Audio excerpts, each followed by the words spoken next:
Assalamualaikum warahmatullahi wabarakatuh. Selamat datang di YouTube channel Cerita Tika.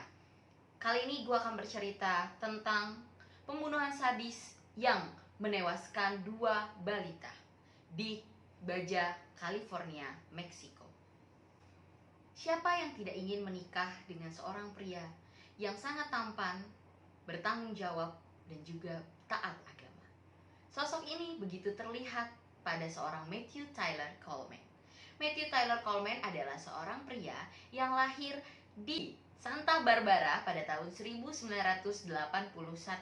Matthew Tyler Coleman mempunyai orang tua yang bergerak di bidang seni dan juga pengusaha. Matthew Tyler Coleman sangat menyukai laut. Dia selalu hobi menyelam ke sana kemari. Dia menyelam dari laut A ke laut B, terus menyelam dan terus menyelam seperti ikan. Karena cintanya terhadap laut, dia pun mengikuti banyak kompetisi. Ia tergabung dalam National Champion Point Loma. Ia pindah ke San Sebastian, Spanyol. Di sana dia mengajar bahasa Inggris dan berteman dengan orang-orang Basque. Dia juga menemukan banyak sekali lokasi untuk berselancar. Bahkan dia memiliki misi untuk berselancar di 20 negara Eropa dan dunia. Setelah lelah berselancar, ia pada akhirnya kembali ke rumahnya. Ia kembali ke kampung halamannya, yaitu Santa Barbara.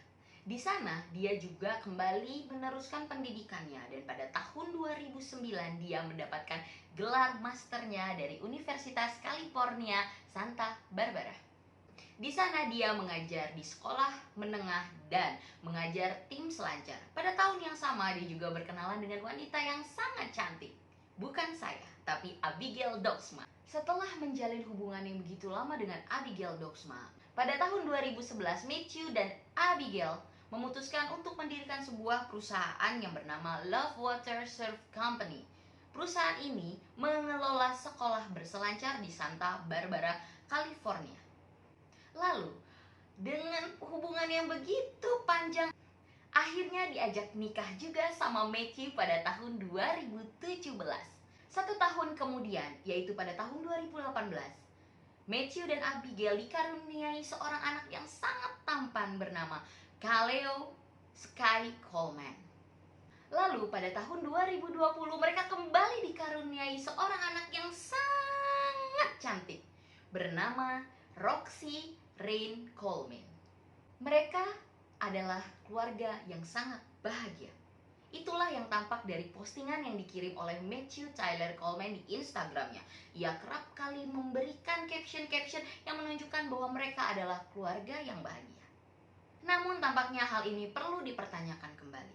Karena pada tahun 2021, tepatnya pada tanggal 7 Agustus, Abigail mengadukan kepada polisi bahwa Matthew telah membawa lari anak-anaknya.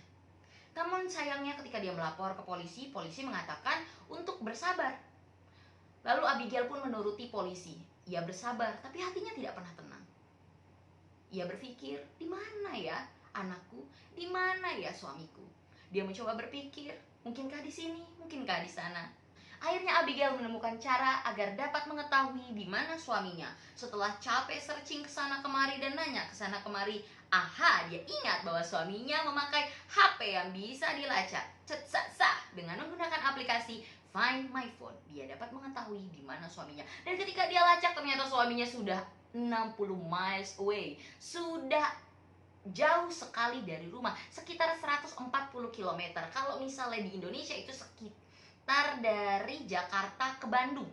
Nah, karena jarak yang begitu jauh ini, si Abigail ini akhirnya berinisiatif untuk melapor lagi kepada polisi. Dengan hasil dari aplikasi itu, dia mengatakan, lihat nih, suami aku udah pergi jauh banget. Akhirnya polisi pun terenyuh. Wah, ngapain dia pergi sejauh itu? Terus polisi pun nanya, kamu udah nelpon dia? Terus kata dia, udah aku telepon, tapi dia nggak ngangkat-ngangkat. Akhirnya polisi bersama FBI mengecek di manakah suaminya Abigail. Dari aplikasi itu, Matthew terlacak di Rosarito, Meksiko, tepat di selatan Tijuana, Baja, California. Layanan yang sama kembali digunakan pada Senin 9 Agustus 2021. Dan Matthew terlacak di dekat pelabuhan masuk San Isidro, perbatasan Amerika Serikat dan Meksiko. FBI Los Angeles pun terlibat dalam pencarian Matthew dan anak-anaknya. FBI Los Angeles menghubungi penegak hukum setempat untuk memberhentikan mobil Matthew yang sedang melaju masuk ke perbatasan Amerika Serikat dan Meksiko. Ketika diberhentikan, polisi setempat kaget kenapa tidak ada anak-anaknya Matthew. Karena tidak ada anak-anak Matthew, akhirnya polisi setempat pun mencari info di mana anak-anak itu. Pada hari yang sama, penegak hukum Rosarito mendapatkan laporan dari seorang buruh tani bahwa ia telah menemukan 2 mayat balita di semak-semak dekat propertinya. Buruh tani menemukan 2 mayat balita ini karena ketika dia keluar dari rumah, dia melihat ada ceceran darah di dekat rumahnya. Lalu anjingnya membawa dia ke 2 mayat balita tersebut. 2 mayat balita ini sangat cocok dengan deskripsi anak Matthew dan Abigail. Karena laporan ini pula lah, makanya Matthew ditangkap. Dan ketika ditangkap, Matthew mengakui semuanya bahwa benar dia membunuh anak-anaknya. Lantas bagaimana Matthew membunuh anak-anaknya? Pada tanggal 7 Agustus 2021, menggunakan van Mercedes Sprinter, Matthew membawa 2 anaknya menuju Rosarito, Baja, California. Karena tidak adanya bangku anak kecil, dia pun menaruh anaknya yang paling bungsu di sebuah box. Sesampainya di sana, mereka menginap di City Express. Pada hari Senin dini hari, tepatnya pada tanggal 9 Agustus 2021, Matthew mengajak 2 anaknya menuju peternakan Rancho del Cielo. Ketika dalam perjalanan, tiba-tiba saja Matthew meminggirkan mobilnya dan menusuk anaknya Roxy dengan tombak ikan, tepat di jantung Roxy. Roxy pun tewas seketika. Tetapi Matthew ragu apakah benar Roxy tewas. Lalu dengan kejamnya dia kembali menusuk Roxy sebanyak 12 kali. Akhirnya Roxy pun benar-benar tiada. Lalu setelah ia yakin bahwa Roxy telah meninggal dunia, ia pun beralih pada anaknya Kaleo yang saat itu berumur 3 tahun. Dia menusuk tubuh Kaleo. Tetapi Kaleo tidak langsung mati, sehingga ia kembali menusuk tubuh Kaleo sebanyak 17 kali. Kaleo pun tewas di tangan ayahnya sendiri.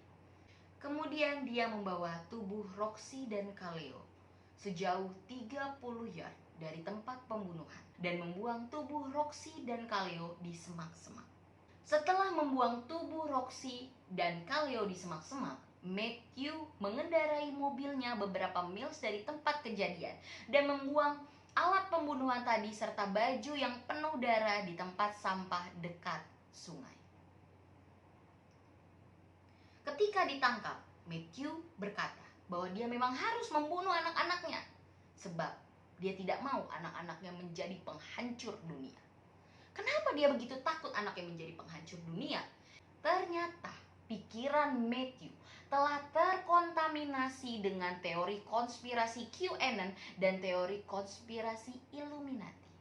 Dia percaya bahwa dia telah mendapatkan pencerahan sebab ia telah melihat bahwa Abby memiliki DNA ular. Dan DNA ini sudah diberikan Abby kepada 2 anaknya. Atas keyakinan itu, maka dia yakin dia harus membunuh 2 anaknya. Karena dia tidak mau 2 anak itu akhirnya menjadi monster. Tapi tanpa dia sadari, sebenarnya monster itu adalah dia. Tanpa melalui proses yang panjang, tepat pada tanggal 11 Agustus 2021, Matthew menjalani sidang pertamanya. Dan hakim menyatakan untuk memberikan putusan terhadap kasus ini pada tanggal 31 Agustus 2021. Di tempat lain, Jaksa Agung California yang bernama Sanchez menyatakan kepada media bahwa Matthew dapat dihukum penjara 60 sampai 120 tahun jika dapat dibuktikan bahwa dia memang membunuh di Meksiko. Menurut kalian, apakah adil jika seorang Matthew hanya mendapatkan hukuman penjara? Karena jujur, hey Matthew, kalau lu nonton nih acara, lu misalnya jadi tetangga gua nih lu ya, udah gua rajam lu, gua bakar lu. Mau lu gua jadiin bahan buat tahun baru? Baiklah, Sekian informasi dari saya. Jangan lupa untuk dukung terus channel ini. Caranya gampang, cukup like, komen, dan subscribe. Wassalamualaikum warahmatullahi wabarakatuh.